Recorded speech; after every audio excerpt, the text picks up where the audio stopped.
മലയാളത്തിലെ most violent film എന്ന വിശേഷണത്തോടു കൂടി എത്തിയ ചിത്രമാണ് മാർക്കോ. ആരാധകർ ആഘോഷമാക്കി മാറ്റിയ മാർക്കോയുടെ ഫസ്റ്റ് ഡേ ബോക്സ് ഓഫീസ് കളക്ഷനാണ് ഇന്നത്തെ വീഡിയോയിലൂടെ നിങ്ങളുമായി പങ്കുവയ്ക്കുന്നത്. വീഡിയോയിലേക്ക് കടക്കും മുൻപ് ഇതുപോലുള്ള ഏറ്റവും പുതിയ അപ്ഡേറ്റുകൾക്കായി ചാനൽ ഇപ്പോൾ തന്നെ മറക്കാതെ സബ്സ്ക്രൈബ് ചെയ്തു വെച്ചേക്കുക. തീർച്ചയായിട്ടും മോസ്റ്റ് വയലന്റ് ഫിലിം എന്ന വിശേഷണത്തോടു കൂടി എത്തിയ മാർക്കോ അത്തരം വിശേഷണങ്ങളോട് പൂർണ്ണമായും നീതി പുലർത്തുന്ന പ്രകടനമാണ് ആദ്യ ദിനത്തിൽ കാഴ്ചവെച്ചിരിക്കുന്നത്. ഇതിനോടകം മികച്ച പ്രതികരണങ്ങളുമായി ആരാധകരും മാർക്കോയെ സ്വീകരിച്ചതോടുകൂടി ഉണ്ണി മുകുന്ദൻ ചിത്രത്തിന്റെ ഫസ്റ്റ് ഡേ കളക്ഷനും വലിയൊരു റെക്കോർഡിലേക്ക് തന്നെയാണ് എത്തിയിരിക്കുന്നത്. ഹനീഫ് അദേനിയുടെ സംവിധാനത്തിൽ cubes entertainment Unni Mukundan films ബാനറുകളിൽ Sharif മുഹമ്മദാണ് ചിത്രം നിർമ്മിച്ചിരിക്കുന്നത്.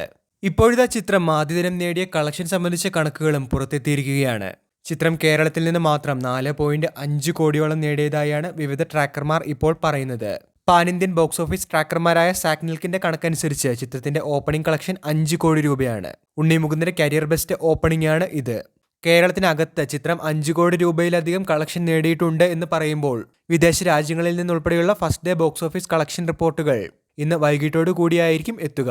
തീർച്ചയായിട്ടും വലിയ കളക്ഷൻ റെക്കോർഡുകൾ സ്വന്തമാക്കി മാർക്കോ മൂവി നീങ്ങുമ്പോൾ ലഭ്യമാകുന്ന ഏറ്റവും പുതിയ കളക്ഷൻ റിപ്പോർട്ട് ഉൾപ്പെടെ നമ്മൾ അപ്ഡേറ്റ് ചെയ്യുന്നതാണ്. അപ്പോൾ ഏറ്റവും പുതിയ അപ്ഡേറ്റുകൾക്കായി ചാനൽ ഇപ്പോൾ തന്നെ മറക്കാതെ സബ്സ്ക്രൈബ് ചെയ്തു വെച്ചേക്കുക.